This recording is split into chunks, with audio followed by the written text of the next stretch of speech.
চলুন আজ আমরা বিশ্বের বৃহত্তম গণতন্ত্রের একেবারে হৃৎপিণ্ডে থাকা প্রতিষ্ঠানটিকে কাছ থেকে দেখি। হ্যাঁ, আমরা কথা বলছি ভারতের সংসদ নিয়ে, যেখানে প্রায় ১০০ কোটি মানুষের ইচ্ছা আর আকাঙ্ক্ষাগুলো এক হয়ে কণ্ঠস্বর খুঁজে পায়। একবার এই সংখ্যাটার দিকে তাকান, ৯৬,৮০,০০,০০০। ভাবা যায়, এটা হলো ভারতের ২০২৪ সালের নির্বাচনে ভোট দেওয়ার যোগ্য মানুষের সংখ্যা। আসলে গণতন্ত্রের এই বিশাল স্কেলটাই কিন্তু আমাদের আজকের আলোচনার প্রেক্ষাপট তৈরি করে দিচ্ছে। আর এই বিশালতায় আমাদের একটা খুব মৌলিক প্রশ্নের দিকে ঠেলে দেয়। আচ্ছা, একটা দেশ কিভাবে প্রায় ১০০ কোটি মানুষের সম্মিলিত ইচ্ছাকে একটা সিস্টেমের মধ্যে নিয়ে আসে? কিভাবে সেই অনুযায়ী দেশটা চলে? সেই প্রশ্নের উত্তরটাই হলো এই প্রতিষ্ঠান, ভারতের সংসদ। এটাই হলো ভারতের সর্বোচ্চ আইন প্রণয়নকারী সংস্থা। কোটি কোটি মানুষের দেওয়া ভোট, তাদের রায় সব এসে এখানেই এক হয় আর দেশের ভাগ্য নির্ধারণ করে। এখন এত বড় একটা দায়িত্ব পালন করা তো সহজ কথা নয়। আর ঠিক এই কারণে সংসদকে দুটো আলাদা আলাদা কক্ষে ভাগ করা হয়েছে। এটাকে বলে দ্বিকক্ষ বিশিষ্ট ব্যবস্থা।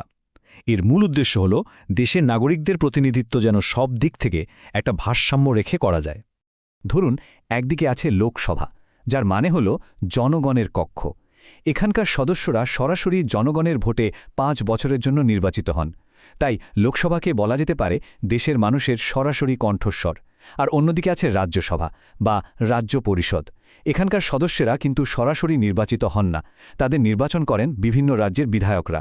তাদের মেয়াদ হয় ৬ বছর। রাজ্যসভা মূলত রাজ্যগুলোর স্বার্থের প্রতিনিধিত্ব করে। তাহলে এখন লোকসভার ছবিটা ঠিক কেমন? মোট ৫৪৩টা আসনের মধ্যে দেখুন, জাতীয় গণতান্ত্রিক জোট বা এনডিএ সরকার গড়েছে, আর প্রধান বিরোধী শক্তি হিসেবে রয়েছে ইন্ডিয়া জোট। এই সংখ্যাগুলোই কিন্তু ঠিক করে দেয় যে সরকার কতটা স্থিতিশীল হবে বা কোনো আইন পাশ করানো তাদের জন্য কতটা সহজ বা কঠিন হবে।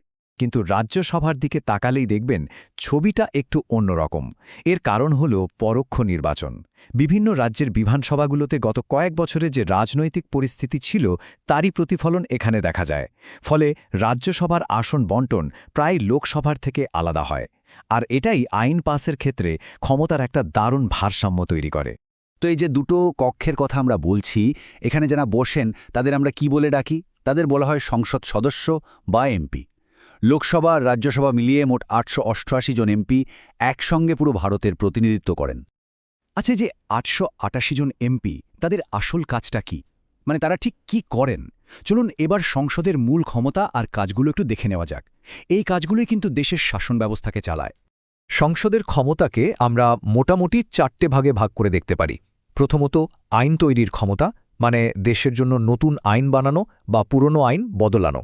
দ্বিতীয়ত, আর্থিক ক্ষমতা, মানে দেশের বাজেট বা ট্যাক্স সংক্রান্ত সব সিদ্ধান্ত এখানেই পাশ হতে হয়। তৃতীয়ত, নির্বাহী ক্ষমতা, যার মাধ্যমে সরকার কি করছে না করছে সেদিকে নজর রাখা হয়। আর চতুর্থত, সরকারের কাজকর্ম পুঙ্খানুপুঙ্খভাবে খতিয়ে দেখে তাকে দায়বদ্ধ রাখার ক্ষমতা। আইন বানানোর পুরো ব্যাপারটা কিন্তু বেশ জটিল, তবে খুব সহজ করে বললে ৩টে ধাপে এটা হয়। প্রথমে একটা বিল যে কোনো একটা হাউসে পেশ করা হয়। এরপর সেটাকে অবশ্যই লোকসভা এবং রাজ্যসভা দুটো কক্ষেই পাশ হতে হবে।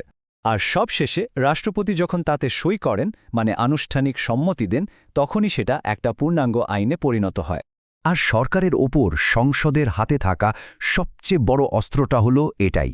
যদি লোকসভায় সরকারের বিরুদ্ধে একটা অনাস্থা ভোট পাশ হয়ে যায়, মানে যদি বেশিরভাগ সদস্য জানিয়ে দেন যে সরকারের ওপর তাদের আর আস্থা নেই, তাহলে কিন্তু সেই সরকারকে সঙ্গে সঙ্গে পদত্যাগ করতে হবে।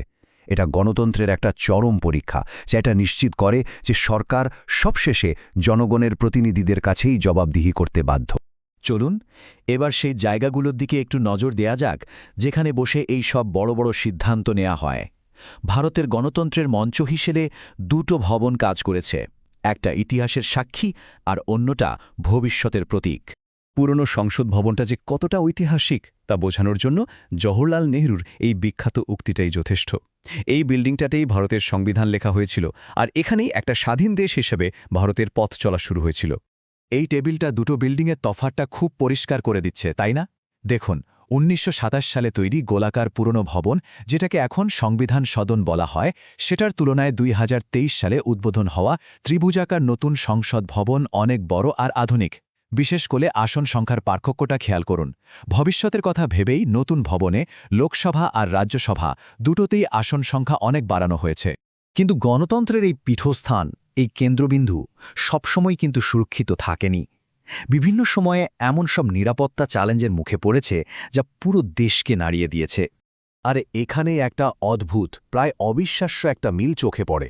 দুটো বড় নিরাপত্তা সংক্রান্ত ঘটনা ঘটেছে ঠিক একই তারিখে, ১৩ই ডিসেম্বর, কিন্তু মাঝখানে সময়ের ব্যবধান ২২ বছরের।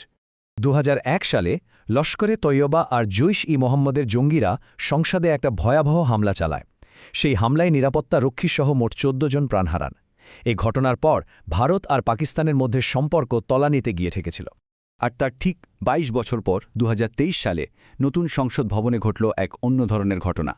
কয়েকজন প্রতিবাদকারী লোকসভার চেম্বারে ঢুকে পড়ল আর রঙিন ধোঁয়া ছড়িয়ে দিল। তাদের উদ্দেশ্য ছিল সরকারের কিছু নীতির বিরুদ্ধে তাদের হতাশা প্রকাশ করা। তো এই দুটো ঘটনা যদিও একেবারে আলাদা, আমাদের একটা খুব বড় প্রশ্নের সামনে দাঁড় করিয়ে দেয়। আজকের এই বিশ্বে যেখানে হুমকির ধরন রোজ পাল্টাচ্ছে, সেখানে একটা গণতান্ত্রিক প্রতিষ্ঠান কিভাবে একদিকে সাধারণ মানুষের জন্য খোলা থাকবে, আবার অন্যদিকে নিজের চূড়ান্ত নিরাপত্তাও নিশ্চিত করবে?